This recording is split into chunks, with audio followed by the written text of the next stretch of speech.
अस्सलामुअलैकुम, मैं हूं समर अब्बास। साबिक DGISI lieutenant general retired Faiz Hamid को दी जाने वाली 14 साल कैद बामुशक्कत की सजा के बाद मुल्क की सियासत में आगे क्या होने वाला है, ये वो बुनियादी सवाल है जो मुल्क के सियासी हलकों में शिद्दत से जेर बहस है। क्या तहरीक इंसाफ को इस फैसले के बाद मजीद सियासी नुकसान उठाना पड़ेगा, और क्या 9 मई केसेस के तनाजुर में इमरान खान पर कानूनी दबाव मजीद बढ़ने वाला है, क्योंकि पाक फौज की जानिब से मुल्क की तारीख में पहली मरतबा इतने आला साबिक ओहदेदार के खिलाफ तवील ट्रायल के बाद सजा का फैसला सामने आया है। वाज़ेह रहे कि गुज़िश्ता रोज ISPR की जानिब से जारी बयान में कहा गया है कि मुलजिम पर सियासी सरगर्मियों में मुलव्वस होने, रियासत के तहफ़्फ़ुज़ और मुफाद के लिए नुकसानदेह ऑफिशियल सेक्रेट एक्ट की खिलाफ वर्जी, इख्तियारात और सरकारी वसाइल का गलत इस्तेमाल और लोगों को गलत तरीके से नुकसान पहुंचाने से मुतालिक 4 इल्जामात के तहत मुकदमा चलाया गया।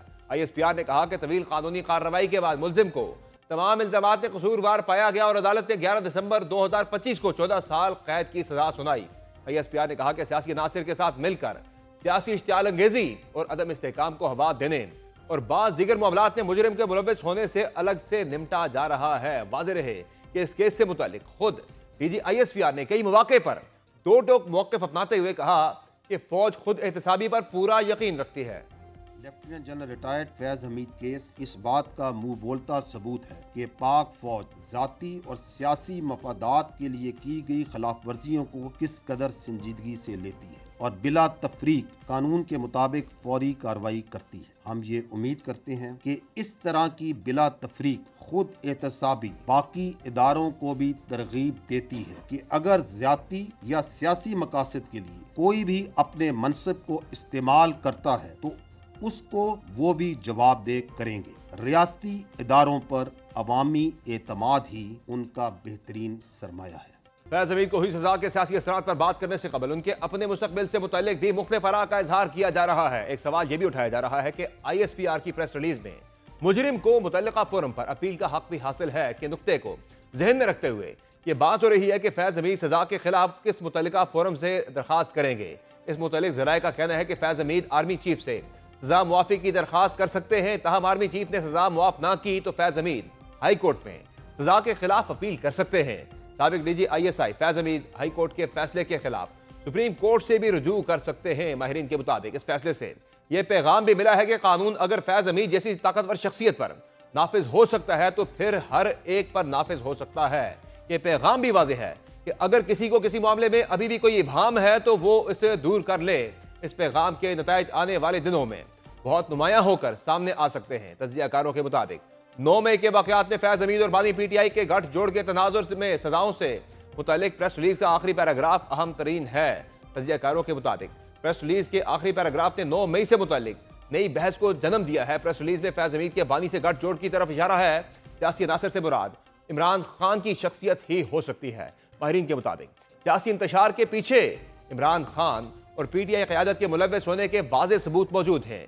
गठजोड़ साबित हुआ तो इमरान खान के लिए शदीद मुश्किलात हो सकती हैं। सियासी तज्जियाकारों के मुताबिक फैज हमीद के सियासी अनासिर के साथ मिली भगत के जरिए सियासी इश्तियाल अंगेजी और अदम इस्तेहकाम पैदा करने जैसे इल्जामात का ताहाल सामना है। इस मुतालिक आज हुकूमत तहरीक इंसाफ को नताइज भुगतने के लिए तैयार रहने और इश्तियाल अंगेजी से दूर रहने का मशवरा दिया है। वफाकी वज़ीर तारिक फजल चौधरी ने फौज में खुद एहतसाबी के अमल की तारीफ करते हुए कहा है कि PTI होश के नाखुन ले, क्योंकि अब मुल्क में मनफी सियासत की गुंजाइश नहीं। तो ये इमरान खान का और जनरल फैज़ का एक ऐसा गठजोड़ था, एक ऐसा नेक्सस था कि जिससे इमरान खान और उनकी जमात मुस्तफ़ीज़ हो रहे थे। इस वक्त जनरल फैज़ जो हैं वो मौजूद नहीं रहे आपको वो सपोर्ट देने के लिए जो उनके दौर में आपको हासिल थी। लिहाजा आप होश के नाखुन लें। जो इस वक्त मनफी सियासत आप पाकिस्तान में कर चुके हैं, बड़े ही मनफी उसके निशानात हैं। एक शख्स जेल में बैठ के ऐसा एक नफरत और जहरीला प्रोपेगेंडा कर रहा है फौजी क़यादत के खिलाफ, जो कि किसी सूरत भी काबिल कबूल नहीं है। फैज हमीद से मुतालिक ये कयास आराइयां और दावे भी किए जा रहे हैं कि वो साबिक वज़ीर-ए-आज़म इमरान खान के खिलाफ वादा माफ गुआ भी बन सकते हैं। यानी पहले ही नाकाबिल बर्दाश्त मुश्किलात के शिकार इमरान खान की मुश्किलात में मजीद इजाफे का खदशा जाहिर किया जा रहा है। हुकूमत इमरान खान की सियासी और कानूनी रसाई मुकम्मल तौर पर बंद तो कर दी है और पार्टी भी इसी आइसोलेशन को खत्म कराने में नाकाम रही है, जिसके बाद बज़ाहिर अब बात सिर्फ अपीलों, दरखास्तों और बयानात की हद तक महदूद होती दिख रही है, गुज़िश्ता चंद हफ्तों तक जारहियत और मुज़ाहमत की अलामत के तौर पर पेश किए जाने वाले वज़ीर आला खैबर पख्तूनख्वा सुहेल अफरीदी भी नर्म रवैया इख्तियार करते हुए नजर आ रहे हैं। सूबाई काबीना इजलास से खिताब में सुहेल अफरीदी का कहना था कि इमरान खान और बुशरा बीबी को नाहक कैद और मुसलसल आइसोलेशन में रखा जा रहा है। सुहेल अफरीदी ने कहा कि इमरान खान और उनकी अहलिया को कैद में सर्दियों का सामान भी फ्राहम नहीं किया जा रहा। बानी पीटीआई की बहनों पर वाटर कैनन चलाना और बेइज्जती करना शर्मनाक इकदाम है। वज़ीर आला ने कहा कि सूबाई हुकूमत इस नारवा और गैर इंसानी सलूक की भरपूर मजम्मत करती है। दूसरी जानिब इमरान खान से मुतल्लिक गुज़िश्ता चंद रोज से ये अफवाहें भी जेर गर्दिश हैं कि पीटीआई की जानिब से अडियाला जेल पर चढ़ाई की कोशिशों को रोकने के लिए उनको किसी और जेल शिफ्ट किया जा सकता है। अहम बात यह है कि इन अफवाहों और कयास आराइयों को परवान भी खुद हुकूमत ही चढ़ा रही है, जब वज़ीर-ए-आज़म के कोऑर्डिनेटर तक इस इम्कान को रद्द नहीं कर रहे बल्कि इसे मजीद बढ़ावा दे रहे हैं। मेरे ख्याल में पाकिस्तान तहरीक इंसाफ इस बात पर मुसिर है, वो चाहती ये है कि यहाँ से ये कैदी नंबर 800 चोर जो है तो इसको किसी दूसरे सूबे की जेल में मुंतकिल कर दिया जाए। तो हुकूमत ने इस पर संजीदगी से गौर शुरू कर दिया है। जो भी इकदाम उठाने पड़ेंगे वो हम उठाएंगे। हम अब इस मुतालिक अडियाला जेल हुक्काम का मौक़िफ़ भी सामने आया है, जिसमें इमरान खान को अडियाला जेल से कहीं और मुंतकिल किए जाने के इम्कान की तरदीद की गई है। अडियाला जेल ज़राए का कहना है कि इमरान खान की अडियाला जेल से मुंतकिली की अफवाहों में कोई सदाकत नहीं। इमरान खान की अडियाला जेल से मुंतकिली की खबरें कयास आराइयों के सिवा कुछ नहीं। जेल ज़राए ने कहा है कि साबिक वज़ीर-ए-आज़म अडियाला जेल में मौजूद हैं, जहां उनका मुकम्मल ख्याल रखा जाता है। किम्स अस्पताल के 5 डॉक्टर्स की टीम ने हाल ही में बानी पीटीआई का मुकम्मल तबी मुआयना किया। इमरान खान मुकम्मल तौर पर सेहतमंद हैं, उनकी सिक्योरिटी और खाने का मुकम्मल ख्याल रखा जाता है। अडियाला जेल हुक्काम का मौक़िफ़ अपनी जगह, तब अब से कुछ देर पहले बीबीसी की खबर में यह इंकशाफ हुआ है कि खुफिया इदारों की जानिब से एक रिपोर्ट पंजाब हुकूमत को दी गई है, जिसमें यह तजवीज़ किया गया है कि इमरान खान को अडियाला जेल से किसी दूसरी जेल मुंतकिल कर दिया जाए। रावलपिंडी इंतजामिया के एक एहलकार ने नाम जाहिर न करने की शर्त पर बीबीसी को बताया कि खुफिया इदारों की जानिब से भेजी जाने वाली रिपोर्ट में इमरान खान के साथ हर हफ्ते 2 दिन उनकी फैमिली, वकला और पार्टी रहनुमाओं की मुलाकातों के दौरान अमन व अमान की सूरत हाल खराब होने की वजह से यह तजवीज़ दी गई है। एहलकार के मुताबिक इस रिपोर्ट में कहा गया है कि गुज़िश्ता कुछ हफ्तों से इमरान खान और उनकी अहलिया बुशरा बीबी से उनके रिश्तेदारों और पार्टी रहनुमाओं की मुलाकातें नहीं करवाई जा रही हैं, जिसकी वजह से इमरान खान की बहनें और पीटीआई कारकुनान ने अडियाला जेल के करीब सड़क पर ही धरने दिए। रिपोर्ट के मुताबिक इससे न सिर्फ अमन व अमान का मसला पैदा हुआ, बल्कि इलाका मकीनों के मामूलात जिंदगी भी मुतासिर हो रहे हैं। इमरान खान के हवाले से केस कौन सी अदालत में चलेगा और साथ साथ उन्हें कौन सी जेल में मुंतकिल किया जाएगा, इस पर मजीद बात करेंगे। हमें ज्वाइन किया है वज़ीर मुमलिकत बराए कानून इंसाफ बैरिस्टर अकील मलिक साहब। बहुत शुक्रिया बैरिस्टर अकील मलिक साहब, आपने प्रोग्राम में ज्वाइन किया। बताएगा कि क्या फैसला हुआ है इमरान खान को शिफ्ट करने के हवाले से। बीबीसी तो कोट कर रहा है कुछ सरकारी ज़राए को, जो कहते हैं कि कुछ इदारों ने रिपोर्ट दी है पंजाब हुकूमत को, यह तजवीज़ किया है कि इमरान खान को किसी और जेल में मुंतकिल किया जाए। है ऐसी कोई तजवीज़ ज़ेर गौर? बिस्मिल्लाहिर्रहमानिर्रहीम। समर साहब बहुत बहुत शुक्रिया।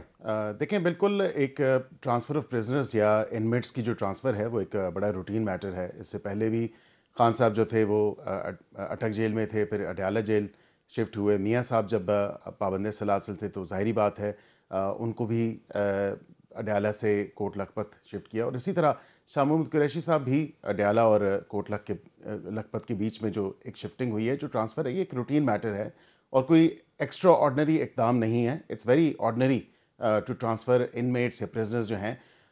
ये एक जो इब्तदाई में आपने बात बयान की, उसमें उस हवाले से मैं ये ज़रूर आपको बता सकता हूँ कि वहाँ पे जो लॉ एंड ऑर्डर की सिचुएशन है, सिक्योरिटी सिचुएशन है, उसको देखते हुए और बिलखुसूस वहाँ पे जो रिहायशी हैं, जो लोकल रेजिडेंट्स हैं, उनके कारोबार, उनकी ज़िंदगी जो अजीरन बनी हुई है, रोज़ आए जो पीटीआई के लोग या उनकी फ़ैमिली के लोग वहाँ पे धरना भी देते हैं और उनकी ज़िंदगी अजीरन भी बनाते हैं, तो उससे उनको तो काफ़ी इफ़ेक्ट होता है, वहाँ के जो लोकल रिहायशी हैं, लोकल रेजिडेंट्स हैं। लेकिन इस चीज़ पे अभी फ़िलवक़्त हतमी तौर पे तो कोई फ़ैसला नहीं हुआ, लेकिन ये अगर हो भी तो इसमें कोई ऐसी अचंभे वाली बात नहीं है। ये एक रूटीन मैटर है जो प्रिजनर्स ट्रांसफ़र हो सकता है। फैसला नहीं हुआ, लेकिन ऐसी तजवीज़ ज़ेर गौर है कि हुकूमती हलकों में देखिए गौर किया जा रहा है क्या? Based on the security situation, मैं ये आपको ज़रूर बता सकता हूँ कि based on the security situation जो कि कॉन्स्टेंटली इवॉल्व हो रही होती है, उसको देखते हुए जो भी बेहतर इक़दाम होगा हुकूमत वही इक़दाम उठाएगी। फ़िलवक़्त ऐसा कोई फ़ैसला या कोई ऐसा डिसीजन जो है वो नहीं हुआ कि इस कैदी को जो है यहाँ से किसी और जेल में मुंतकिल करना है या नहीं करना। लेकिन जो वजूहात आपने बताई है, बेस्ड ऑन दैट अभी आप डेलिब्रेट कर रहे हैं कि मुंतकिल किया जाए या नहीं, यानी गौर हो रहा है, इस पे फैसला नहीं हुआ, ऐसा ही है? जी बिल्कुल, इस हवाले से इतना ज़रूर आप कह सकते हैं, क्योंकि वहाँ पे जो लॉ एंड ऑर्डर की सिचुएशन या एक जो सिक्योरिटी सिचुएशन बनाई जाती है और फिर एक रकस क्रिएट किया जाता है, उस हवाले से बिल्कुल जो नेसेसरी इकदाम होगा वो उठाया जा सकता है। और अटक जेल की बात चल रही है कि उन्हें दोबारा अटक जेल मुंतकिल किया जा सकता है। क्या अटक का ही ऑप्शन ज़ेर हो रहा है? ऐसा कुछ डिस्कशन में आया है क्या? नहीं, देखिए, ऑप्शंस ऑप्शंस तो सारे ऑन टेबल हैं और कोई एक मखसूस ऑप्शन की बात नहीं हो रही। और बिल्कुल कौन कौन जो से ऑप्शन ट्रांसफ़र हैं है वो ऑन टेबल आईन और जिनको आप कानून के डिस्कस कर रहे मुताबिक हैं है। जेल रूल्स अडयाला भी जेल के अलावा? कौन कौन देखिए, से? पाकिस्तान की सारी ही जेलें मेरे ख्याल से वो ऑप्शन हो सकते हैं अगर ट्रांसफ़र पे बात आई। तो ज़ाहिरी बात है कि वो तमाम जेलें जो हैं वो अवेलेबल होती हैं, उसमें कोई ऐसी बात नहीं है। वेदर अगर आप उसको ट्रांसफ़र करें अडयाला से कहीं और, या कोट लखपत हो, ये दूसरा हो, अटक हो, या कहीं और हो, ये ऑप्शंस, तमाम तर ऑप्शंस जो हैं वो ऑन टेबल होते हैं। सही है। अच्छा, ये बताइएगा कि मलिक साहब के जो प्रेस रिलीज थी ISPR की फैज़ हमीद साहब की सज़ा के हवाले से, उसके आखिरी पैराग्राफ में जो लिखा गया था, मेंशन किया गया है, उस पर काफ़ी बात हो चुकी है। ज़रा ये बता दीजिए कि वो जो कार्रवाई है वो कौन सी अदालत में चलनी है? इंसदाद दहशतगर्दी अदालत में या मिलिट्री कोर्ट्स में वो केस भी चलेगा? देखिए, एक तो लायक तहसीन और एक तारीख रकम की है इदारे ने जो ख़ुद एहतसाबी का अमल शुरू किया है, और उसमें इतना हाईएस्ट जो ऑफिसर है उस रैंक का, उसको उसका एहतसाब हुआ है, he is been held accountable. और उस हवाले से फिर जो आप 4 लाइनों का जो आखिरी पैराग्राफ की बात कर रहे हैं, ISPR की जो प्रेस स्टेटमेंट है उस हवाले से, जो मेन 9 के हवाले से और दीगर चीज़ें जिसका प्रोब ऑलरेडी ऑन गोइंग है। So this is an on going step, और ये तमाम तर प्रोसीजर जो है वो चल रहा है।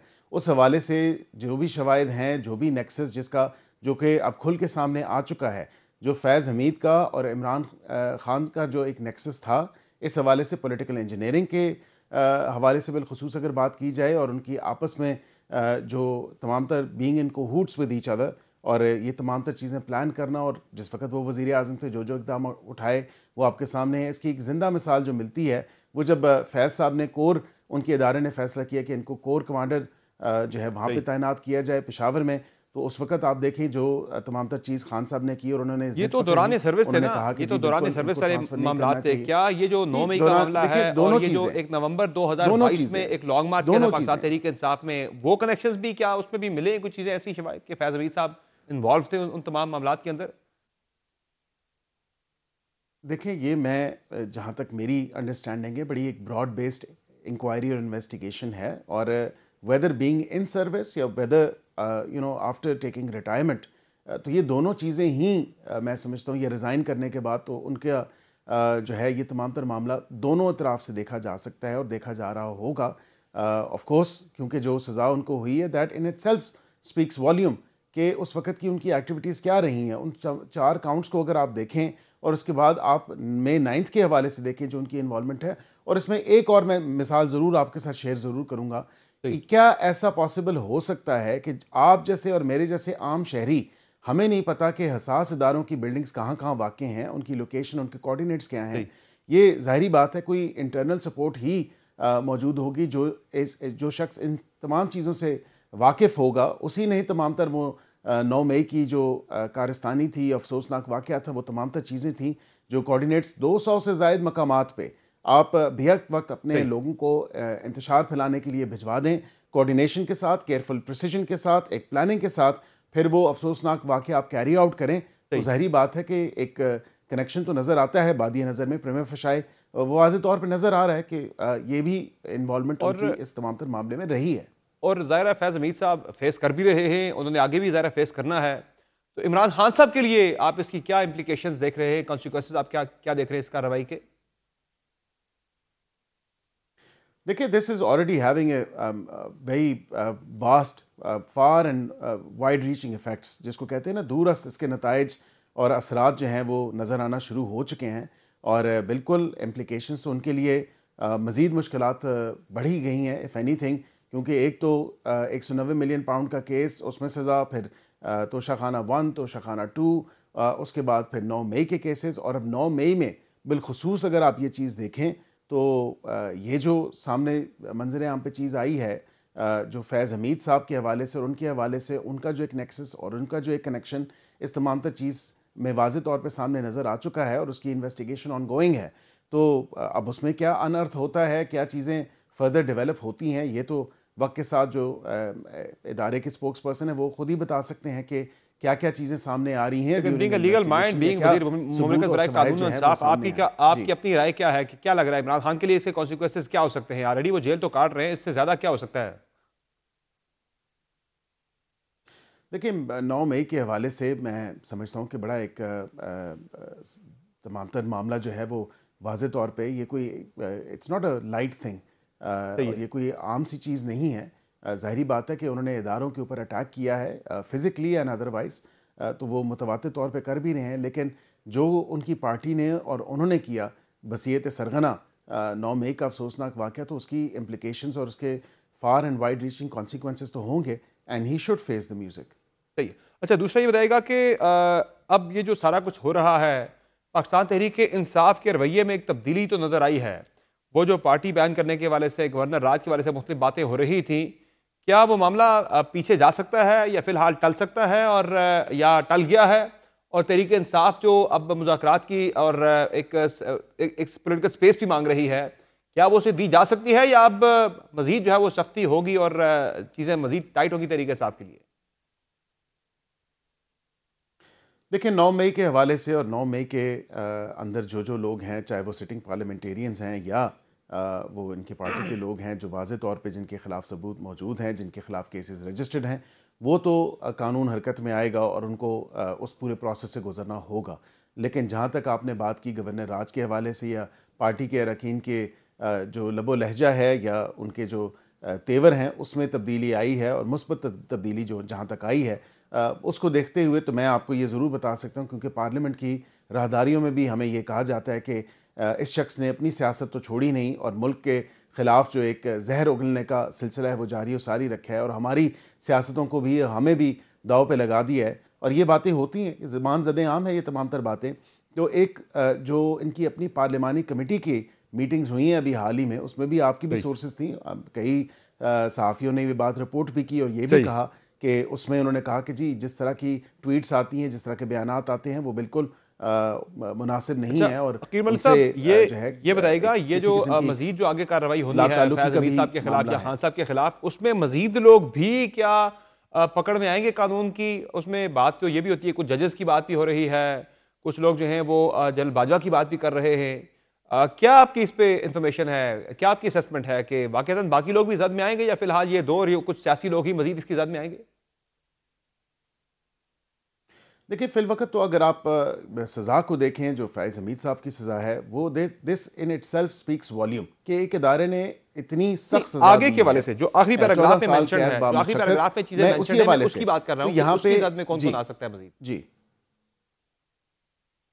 देखिए, ज़ाहिरी बात है कि मैंने आपको कहा ना कि एक बड़ी ब्रॉड बेस्ड इन्वेस्टिगेशन है, इंक्वायरी है। अगर इदारे के अपने अंदर के कोई लोग हैं या इदारे से मुंसलिक रहे हैं, और वो तो इदारा ही उसका फैसला करेगा कि किस स्टेज तक, किस लेवल तक जो है वो प्रोब सामने नज़र आएगा, उसमें जो चीज़ें सामने आएंगी, वो उनकी इन्वॉल्वमेंट या उनका कोई कनेक्शन, कोई दीगर जो लोग बाजवा साहब या जजेस के वाले से ज़रा बताइएगा कि बाजवा साहब या जजेस के वाले से ज़रा मुझे जो स्पेसिफिकली आप बता दें कि उनकी वो भी आ सकते हैं इसकी ज़द में? देखिए, बाजवा साहब की जहाँ तक आपने बात की, ये तो इदारे का फैसला होगा इन टर्म्स ऑफ जो ऑनगोइंग इन्वेस्टिगेशन है, उसमें क्या चीज़ें सामने आती हैं, मंजर आम पे जो चीज़ें उनको वाज़े तौर पे नज़र आएंगी। क्या फैज़ हमीद अकेले ऑपरेट कर रहे थे? सज़ा से तो यही लगता है कि वो उनकी बिहाइंड हिज बैक जो है एक कोवर्टली तमाम तर मामला ऑपरेट हो रहा था, गो कि वो साबका सरबराह हैं इदारे के, लेकिन उसके साथ साथ बिल्कुल इस चीज़ को भी देखने को मिला है कि उनकी जो इन्वॉल्वमेंट रही है पॉलिटिकल इंजीनियरिंग के हवाले से, फैज़ साहब की मैं बात कर रहा हूँ, वो तो मंजर आम पे आ चुकी है और वाज़े तौर पे सामने है। दीगर कोई सिविलियंस हैं, उनका जो इस तमाम तर मामले के साथ जो कनेक्ट या नेक्सस जो होगा, वो भी आपके सामने आ जाएगा। के वाले से इन्वेस्टिगेशन ऑलरेडी चल रही है। जजेस के हवाले से देखिए, मैं समझता हूँ कि बिल्कुल वो एक इदारे ने अगर अपना खुद एहतसाबी का अमल शुरू किया है और एक तारीख रकम की है, तो आई एक्सपेक्ट कि यहाँ पे दीगर इदारे भी अपने अंदर खुद एहतसाबी का अमल जो है वो राइज अच्छा, करें। फाइनली और यहाँ पे बिल्कुल जजेस के हवाले से जो साबका जजेस हैं, साबका जजेस के हवाले से मैं आपको बता सकता हूँ, वो तो 2-3 जजेस जो आपके सामने हैं, जो सहूलतकार बने, आलाकार बने इस तमाम तर ट्रांजैक्शन के अंदर, तो बिल्कुल आपके सामने है वो तमाम तर मामला। नहीं, वो इस केस की जद में आएंगे वो लोग भी, या करना होगा कि उनके जजेस का मामला आप कह रहे हैं कि अलग से जुडिशरी करे, वो ऐसे किसी ट्रायल का ऐसा नहीं बनेंगे? देखिए, जजेस का साबका, मैं ये समझता हूं कि इस तमाम तर सिचुएशन के ऊपर अगर आप देखें तो मई 9 के हवाले से तो जजेस का उस तरह कनेक्ट तो कोई भी नहीं है। लेकिन हाँ, उस वक्त की जो सहूलतकारी की गई, जो पानामा के फैसलों के हवाले से जो फिर पानामा पे तमाम तर मामला खत्म हुआ, तो ये तमाम तर चीजें हैं कि उसमें उनकी इन्वॉल्वमेंट या किस लेवल तक उनकी इन्वॉल्वमेंट थी, इसको भी देखने की जरूरत। बहुत शुक्रिया बैरिस्टर अकील मलिक साहब, आपने प्रोग्राम में अपना कीमती वक्त दिया। नाज़रीन, आपने गुफ्तगू सुनी वज़ीर मुमलिकत बराए कानून और इंसाफ बैरिस्टर अकील मलिक की। अब आगे क्या होने जा रहा है तहरीक इंसाफ के साथ, इमरान खान के साथ, हम अब बात करेंगे ब्रेक के बाद फैसल वाडा साहब से। हमारे साथ रहिए।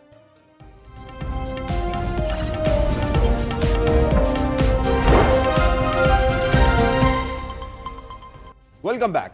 पाकिस्तान तहरीक इंसाफ के मुस्तकबिल के हवाले से बड़े संजीदा सवालात उठ रहे हैं कि फैज़ हमीद की सजा के बाद पाकिस्तान तहरीक इंसाफ के बानी चेयरमैन इमरान खान और पार्टी के कौन कौन से लोग जो हैं वो कानूनी कार्रवाई की जद में आएंगे, और यह कार्रवाई कब से शुरू होगी, और क्या इमरान खान को जल्द किसी और जेल में मुंतकिल किया जा सकता है। इसी पर बात करेंगे। हमारे साथ मौजूद हैं मुक़तदरा के करीब समझे जाने वाले सेनेटर फैसल वाडा साहब। बहुत शुक्रिया वाडा साहब, आपने प्रोग्राम में ज्वाइन किया। ये बताएगा कि क्या एक तो सजा तो हो गई, आपने कहा था कि कुछ बड़ी चीज़ें होंगी अगले हफ्ते, उसमें सजा तो होगी फैज़ हमीद साहब को। ये बताएगा कि क्या मजीद आगे होने जा रहा है। प्रेस रिलीज के आखिरी पैराग्राफ को देखें तो उसमें तो मजीद कार्रवाई की तरफ इशारा किया गया है, तो ये मजीद कार्रवाई किस ज़िम्न में होने जा रही है? क्या ये 9 मई से मुतल्लिक इशारा है या नवंबर 2022 के लॉन्ग मार्च की तरफ? बहुत शुक्रिया समर साहब। देखिए समर साहब, आपको याद होगा कि मुझे 9 मई से 1 साल पहले पीटीआई से निकाल दिया गया था, और मैं इसी सियासत से रोक रहा था कि ना जाएं खान साहब, ना जाएं, वापसी नहीं होगी, और मुझे निकाल दिया। अल्लाह का शुक्र है, मुझे निकाल दिया। उसके 1 साल के बाद फिर ये तमाशा शुरू हुआ, और जैसा जब मैंने आपको कहा था ये सब चीज़ें होंगी, तो कोई तस्वर भी नहीं कर रहा था कि ये बातें कर रहा है खास, कीड़े, जादूगर, अटरम पटरम, फिर नाम लेकर, फिर टाइम लेकर, फिर सजाएं। मैं तो आपको कई महीनों और 1 साल से बता रहा था। अब ये सिर्फ यहां नहीं रुका, ये तो याद रखें फैज हमीद को एक केस जिसके अंदर 4 इल्जाम थे, उसमें 14 साल सजा हुई है। अब फैज हमीद जा रहे हैं एविडेंस देने, सबूत और गवाही देने इमरान खान साहब के खिलाफ 9 मई के हवाले से, और एज प्राइम मिनिस्टर जो उनको वो हिदायत देते थे। तो उसके बाद तो जो शिकंजा है वो इमरान खान साहब के इर्द गिर्द तंग हो जाएगा, और उसके अंदर फिर पीटीआई के वो लोग जो इसके अंदर फैसिलिटेटर थे, जो अंदर हैं वो तो हैं ही, जो बाहर हैं, जो साइड पे हो गए वो भी, फिर इसके अंदर जिन्होंने बेरहमी से इंसाफ की कुर्सियों में बैठे कलम चलाए थे मुल्क दुश्मनी के लिए, वो सब कता नज़र के एक उसमें से रिजाइन करके चला गया, शरबती अथर। तो इन सब के आगे घेरा तंग होगा, ऐसे सब लोगों को टहरे में लाया जाएगा, और इसके बाद there is no two way about it. ना मैं आपको खबर दे रहा हूँ, ना आपको एनालिसिस दे रहा हूँ, ना मैं आपको इफ एंड बट कह रहा हूँ, ना मैं कह रहा हूँ पॉसिबिलिटी है, यही होने जा रहा है, क्योंकि इसके बाद तो कुछ रहता नहीं है। अगर फैज हमीद जब शवाहिद और गवाही दे देता है, that's the end of the story, number 1। Number 2 ये कि मैंने आपको एक लिस्ट दी हुई है, उस लिस्ट को मैं आपको भी याद करा देता हूँ, मैं आपके पिछले प्रोग्राम में भी देख के आया था।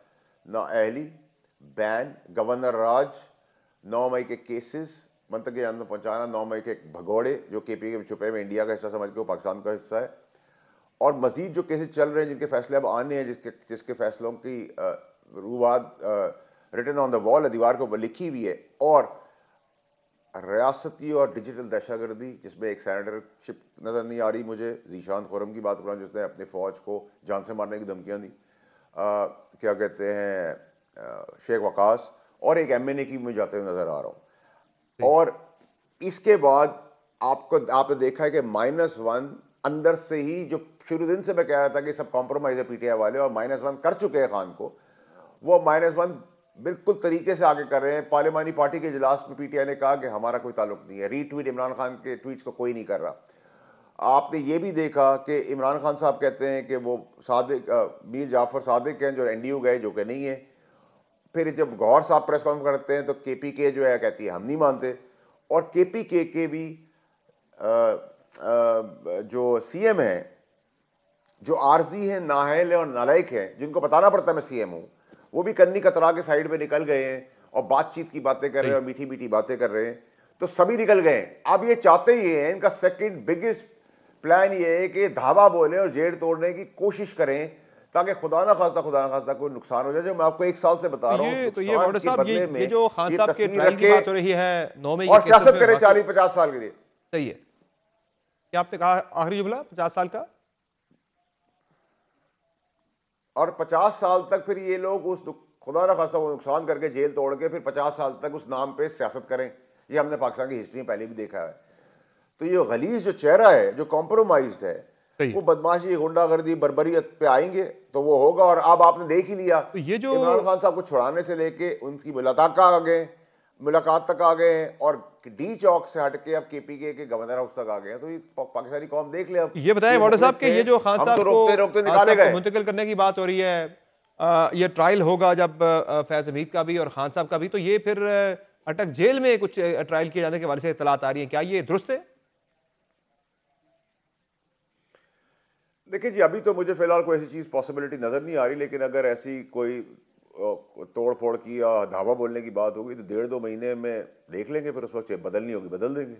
सर ट्रायल तो होना है, अगर हालात ठीक रहते हैं फिर आप कह रहे हैं कि अडियाला जेल में ही होगा, अगर हालात खराब होते हैं तो फिर ये ट्रायल जो है फिर जा सकता है इनका अटक जेल या कहीं और भी, किसी और जगह पर भी।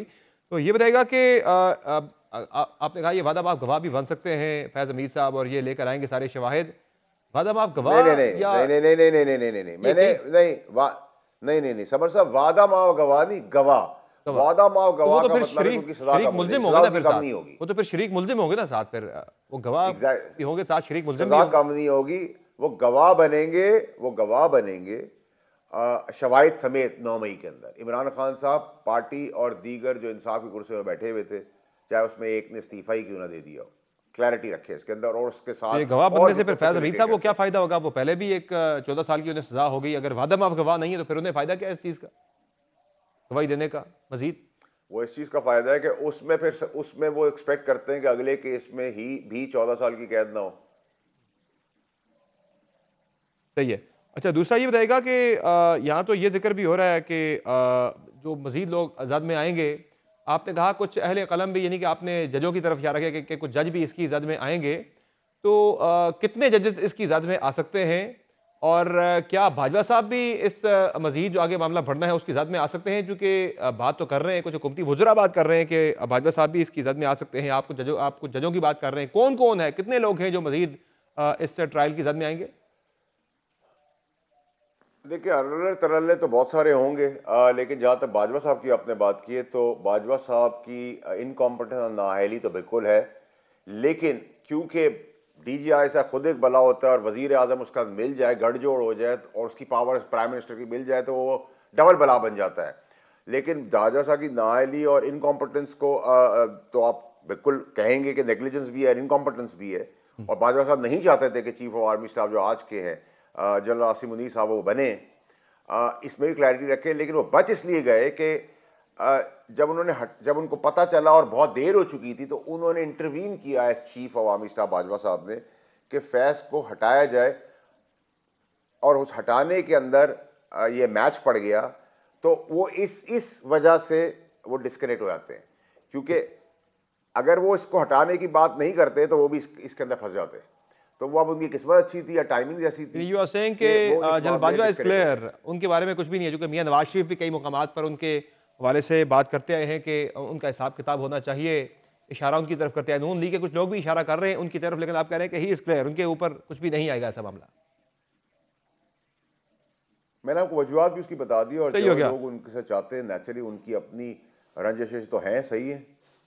और जुडिशरी की आपने बात की, कितने जजेस की जात में आ सकते हैं कानून की पकड़ में? देखिए समर साहब, मैं आप लोगों से इतना सीख गया हूं कि हर चीज एक दफा मैं नहीं बताता, बताता हूं आहिस्ता आहिस्ता करके, वक्त से पहले। अच्छा, दूसरा ये बताइएगा वोरा साहब कि ये जो DGISPR की प्रेस कॉन्फ्रेंस थी, उसके बाद फिर फैज़ हमीद साहब को सज़ा का मामला जो है, इसके बाद पाकिस्तान तहरीक इंसाफ काफ़ी डिफेंसिव हुई है, काफ़ी बैकफुट पर गई है। तो क्या समझते हैं आप, ये इन दो चीज़ों की वजह से तहरीक इंसाफ के रवैये में जो तब्दीली आई है, ये तब्दीली तहरीक इंसाफ को कुछ सियासी फ़ायदा भी दे सकती है, या जो उनकी मुश्किलात है वो कम नहीं होनी, आपको मज़ीद बढ़नी है? देखिए सर, एक तो आपने गलत कहा है, टेंड टू डिसएग्री हम्बली, कि वो बैकफुट पे नहीं, कि वो लेट गई है। और ये बहुत अच्छा खुशाइन चीज़ है, और यही सियासत होनी चाहिए कि आप सियासत पे सियासत करें। आप बैकफुट पे जाना तो खुशाइन होता है, लेट जाना खुशाइन नहीं होता वोरा साहब के। नहीं सर, लेट ही गए हैं ना सर। लेटना मतलब आप लेट के सियासत करें, जैसे बाकी सब लेट के सियासत करते हैं। उससे आगे आप बर्बरियत, बदमाशी, गुंडागर्दी अपने इदारों को, मुल्क को, झंडे को, शहीदों को और उसके सिपह सलार को नहीं कर सकते। ये तो क्रेडिट सारा chief of army staff CDF को चाहता है कि उन्होंने जंग तो जीती अपने 10 बड़ा दुश्मन को गिरा कर, बट उन्होंने अपने एहतसाब का अमल भी अपने ही इदारे से शुरू किया है। तो there is no two way about it. सबके लेट जाने से तो सियासत कमजोर नहीं होती, जमहूरियत कमजोर नहीं होती जब सभी लेट जाएं। एक है कि चलें आप एक लिमिट क्रॉस ना करें, रेड लाइन क्रॉस ना करें, उसके अंदर रहते हुए आप सियासत करें। लेट जाना जो है, ये कौन सी फिर सियासत हुई, ये कौन सी जमहूरियत हुई? सर मेरी बात सुनिए, 75 साल से आपको कितने खड़े हुए सियासतदान मिले? सब लेट की सियासत कर रहे हैं 75 साल से। और आप कह रहे हैं कि आइडियल सियासत यही है पाकिस्तान में? सर क्योंकि एक सियासत ये है और एक सियासत मुल्क दुश्मनी की है, बीच का रास्ता कोई इख्तियार नहीं करता। तो मेरा तो मशवरा है कि आप सियासत वर्सेस सियासत करें, अग्री टू डिसएग्री करें, मुल्क को प्रोग्रेसिव प्रोडक्टिव साइड पे लेके जाएं। मेरी पॉलिसी से अच्छी पॉलिसी दें, उसकी पॉलिसी ना पसंद आए तो अपनी पॉलिसी दें, और मुल्क को फ़ायदा हो, आवाम को फ़ायदा हो। तो अपनी ज़ाती फैसलों के फ़ायदों के अंदर सियासत हो रही है, और उसके अंदर सब कॉम्प्रोमाइज़ और लेटे हुए थे, हैं, और शायद आने वाले वक्तों में भी हों।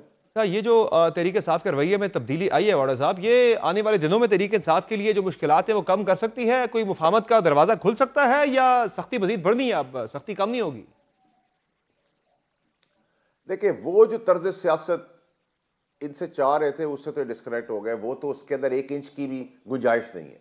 बर्बरियत मैंने वर्ड यूज़ किया था, और इबरत, कानूनी तौर पर इबरत बना देंगे, ताकि कोई ऐसी सियासत का तस्वर भी आगे ज़िंदगी में ना कर सके, ना आज, ना कल, ना आने वाले कल में। जो मैंने आपको लिस्ट दी है उसमें चीज़ें, उनमें टिक लेट हो सकते हैं कि वो जैसे अभी मीठा मीठा बात कर रहे हैं, वो कह रहे हैं हमें जर्मन लैंग्वेज में बता दिया था, मिसाल के तौर पे दे रहा हूँ, या फ़ारसी में बताया था कि हम फ़ौज के बारे में नहीं करना चाहते हो, उसमें हमारा कोई ताल्लुक़ नहीं है, और मीठी मीठी बातें हो रही है। और आरजी नाहल CM साहब भी ये कह रहे हैं कि हमने तो बात करने की बात कर ली है।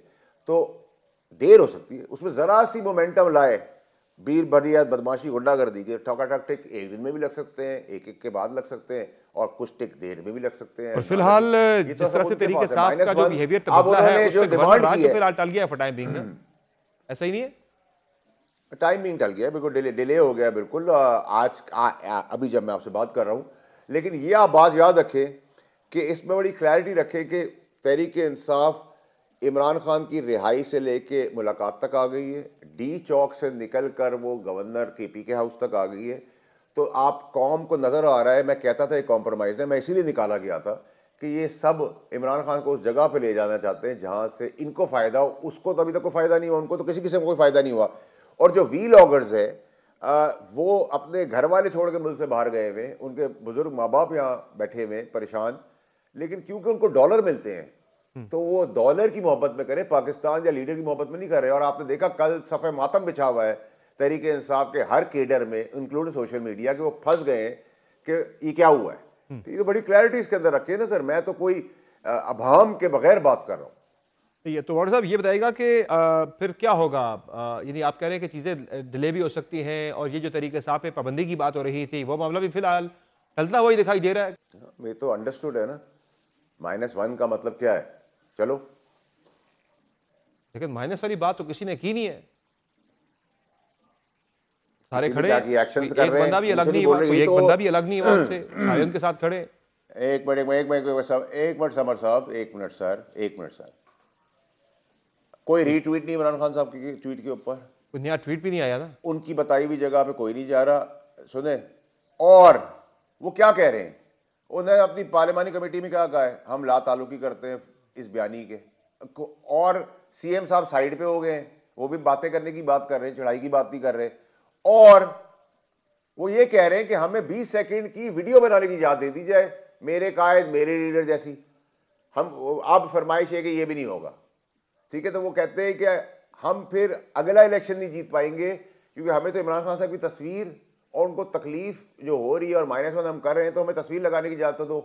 तो अगले इलेक्शन के लिए वो प्रिपेयर कर रहे हैं अपने आप को, जब भी होंगे कि वो अभी तो उनको पता है कि वो इसी तरह चला लेंगे, मेरे कायद मेरे लीडर।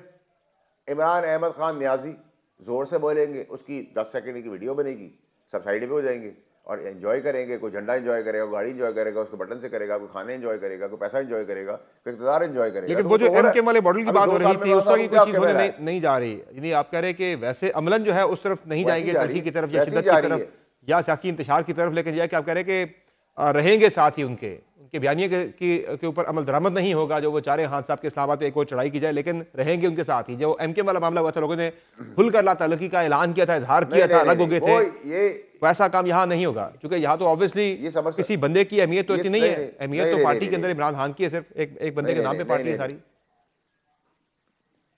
देखिए, जब ये नाम ही लेना बंद कर देंगे तो चैप्टर क्लोज हो गया ना, -1 ही हो गया ना, फिर ला ताल्लुकी कर देंगे तो -1 ही हो गया ना। लेकिन ऐसी दोनों तरफ विकेट के नहीं खेलने देंगे, खड़े सारे साथ उनके। सर आपको सर अगर आप कहते हैं कि ये खड़ा होना है, ला ताल्लुकी कर देना, पार्लिमानी पार्टी में बोल देना, रीट्वीट नहीं करना, बातों पे आ जाना, ना ला ताल्लुकी कंप्लीटली ऐसी चीज़ों कर लेना, और दूरियां जो अफवाज पाकिस्तान और उनके बीच में वो तलखियों ख़त्म कर देना, ये सब इसको -1 या खड़ा कहते हैं। तो सर फिर लेटा हुआ किसे कहते हैं और धंसा हुआ किसे कहते हैं और पैरों में किसको कहते हैं, ये फिर आप बता सकते हैं। ये मेरी समझ से ही बाहर है जो सवाल मुझसे। अच्छा वाडा साहब, ये बताइएगा, अगर आप इसको खड़ा कहते हैं, सही है।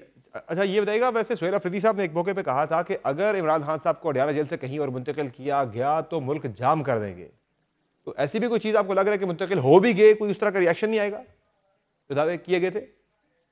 सर किसी का बाप भी इस मुल्क को बदमाशी, जैम, गोली चलाना, लाशों की ढेर, अपने मुल्क को नुकसान, अपने झंडे को नुकसान, इदारों को नुकसान, उसके सिपह सालार को नुकसान, ये किसी का बाप भी नहीं कर सकता, जुर्रत भी नहीं कर सकता, कोई नहीं कर सकता, किसी का बाप नहीं कर सकता। क्लैरिटी रखिए इसके अंदर।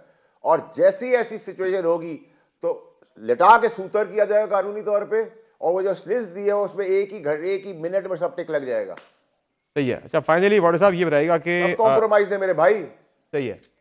अगले हफ्ते पाकिस्तान तहरीक इंसाफ एक एपीसी करने जा रही है, कुल जमाती कॉन्फ्रेंस करने जा रही है, मल्टी पार्टी कॉन्फ्रेंस करने जा रही है, जिसमें वो पीपल्स पार्टी को भी मदो कर रहे हैं।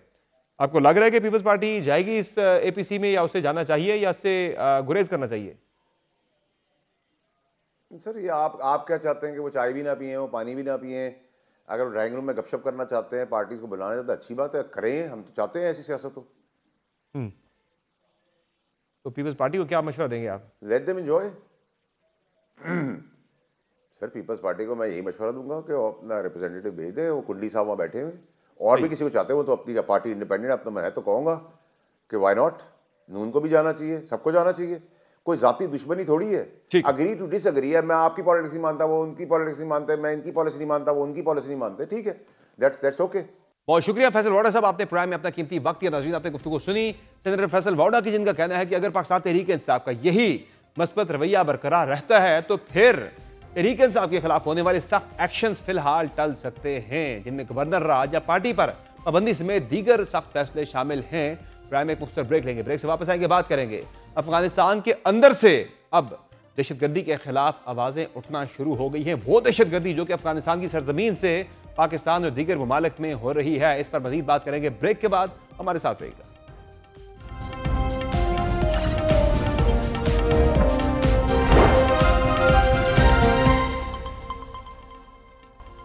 Welcome back.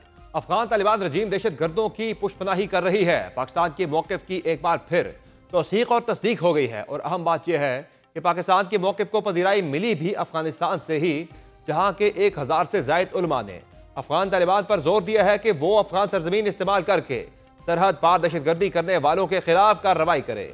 अफगान उलमा की जानिब से मंजूर करदा करारदाद में अहद किया गया है कि अफगानिस्तान की सरजमीन किसी दूसरे मुल्क के खिलाफ इस्तेमाल नहीं होगी। करारदाद में कहा गया है कि खिलाफ वर्जी की सूरत में इस्लामी अमारात को उनके खिलाफ जरूरी इक़दाम करने का हक हासिल है। करारदाद में यह भी कहा गया है कि तालिबान के सुप्रीम लीडर ने किसी अफगान शहरी को बैरून मुल्क फौजी सरगर्मियों के लिए जाने की इजाज़त नहीं दी, लिहाजा अगर कोई इस हुक्म की खिलाफ वर्जी करे तो इस्लामी अमारात को ऐसे अफराद को रोकने के लिए जरूरी इक़दाम करने चाहिए। पाकिस्तान ने अगरचे इस करारदाद को खुशाइन करार दिया है, मगर तालिबान के अस्करियत पसंद ग्रोहों से मुताल्लिक साबका रवैये के बायस सिर्फ मोहतात उम्मीद का इजहार किया है। दफ्तर खारजा के तर्जुमान ताहिर अंद्राबी ने एक बार फिर अबूरी अफगान हुकूमत से यह मुतालबा दोहराया कि वो तहरीरी जमानत दे कि अफगान सरजमीन पाकिस्तान के खिलाफ इस्तेमाल नहीं होगी। दफ्तर खारजा के मुताबिक माजी में भी इसी तरह के वादे किए गए थे, लेकिन उन पर अमल नहीं हुआ। ताहिर अंद्राबी ने कहा कि अगर अफगान क़यादत या अफगान मुआशरे के किसी तबके को इस बात का एहसास हुआ है कि उनकी सरजमीन ना सिर्फ TTP बल्कि उनके अपने शहरियों के जरिए पाकिस्तान में दहशतगर्दी के लिए इस्तेमाल हो रही है, तो इस एहसास को मस्बत समझा जाएगा और उसका खैर मकदम किया जाएगा। ताहम उन्होंने कहा कि करारदाद में पाकिस्तान या उन शिद्दत पसंद ग्रोहों का जिक्र नहीं किया गया जिन पर इस्लामाबाद ने सरहद पार हमलों का इल्जाम लगाया है। अफगान तालिबान रजीम के लिए यह इसलिए भी बड़ा चैलेंज है क्योंकि जहां पाकिस्तानी मौक़िफ़ को अफगान सरजमीन में मौक़ियत मिल रही है, वहां पाकिस्तान आलमी सतह पर भी अफगानिस्तान से पनपने वाली दहशतगर्दी को आलमी अमन के लिए खतरा करार दे रहा है और आलमी दुनिया से फौरी एक्शन का मुतालबा किया जा रहा है। इस मुतालिक आज वज़ीर-ए-आज़म शहबाज शरीफ ने तुर्कमेनिस्तान में आलमी अमन फोरम से अहम खिताब किया और दुनिया को यह खबरदार किया कि दहशतगर्दी का नया खतरा अफगानिस्तान से उठ रहा है, इसलिए आलमी बरादरी अफगान हुकूमत पर जिम्मेदारियों की अदायगी के लिए जोर डाले। इस अहम खिताब के बाद वज़ीर-ए-आज़म शहबाज शरीफ की अहम आलमी रहनुमाओं से मुलाकातें भी हुई, जिसमें रूसी सदर व्लादिमीर पुतिन से हुई गैर रस्मी मुलाकात को भी इंतहाई अहम गर्दाना जा रहा है। अफगान तालिबान रजीम पर पड़ते अंदरूनी और बैरूनी दबाव के बाद अब सरकारी सतह पर भी ये इरादे जाहिर किए जा रहे हैं कि अफगान सरजमीन को दहशतगर्दों की पनागाह बनने से रोका जाएगा। अफगान वजीर खारजा अमीर खान मुत्तकी ने एक बयान में कहा है कि अफगान सरजमीन को किसी दूसरे मुल्क को नुकसान पहुंचाने के लिए इस्तेमाल नहीं होने दिया जाएगा और खबरदार किया है कि जो भी इस हिदायत की खिलाफ वर्जी करेगा उसके खिलाफ कानूनी कार्रवाई की जाएगी। आलमी माहिरीन के मुताबिक अफगान उलमा की जानिब से मंजूर की गई करारदाद एक अहम पेशरफ्त है और उसका वक्त खास अहमियत रखता है क्योंकि ये ऐसे मौके पर सामने आई है जब पाकिस्तान अफगान तालिबान रजीम से मुतालबा कर रहा है कि वो खास तौर पर कलअदम तहरीक तालिबान पाकिस्तान को लगाम दे। पाकिस्तान का अफगानिस्तान से यह भी मुतालबा है कि सुप्रीम लीडर हैबतुल्लाह खूनजादा के नाम से एक बाज़ाब्ता फरमान जारी करे ताकि सरहद पर जंगजुओं की आमदोरफ्त रोकी जा सके। यह मुतालबा गुज़िश्ता चंद माह में कतर, तुर्की और सऊदी अरब में होने वाली बातचीत में भी दोहराया गया। वाज़ेह है कि पाकिस्तान और अफगानिस्तान के दरमियान अक्टूबर से शुरू होने वाली कशीदगी में फिलहाल एक नाजुक जंग बंदी नाफिज है, ताहम अभी भी अफगानिस्तान की जानिब से बिला इश्तियाल फायरिंग और जारहियत के वाक़यात हो रहे हैं। इस मुतालिक कई दीगर ममालिक भी मुतहर्रिक हैं। कतर, तुर्किया और सऊदी अरब की सालसी में पाक अफगान मुज़ाकरात के कई अदवार हो चुके हैं, ताहम अभी भी दोनों ममालिक के दरमियान पायदार अमन चैलेंज ही बना हुआ है और यह चैलेंज उस वक्त तक बरकरार रहेगा जब तक अफगान तालिबान रजीम दहशतगर्द अनासर की पुष्पनाही से मुकम्मल तौर पर तौबा नहीं करती। आज के शो में इतना ही, इजाजत दीजिए। अल्लाह हाफिज।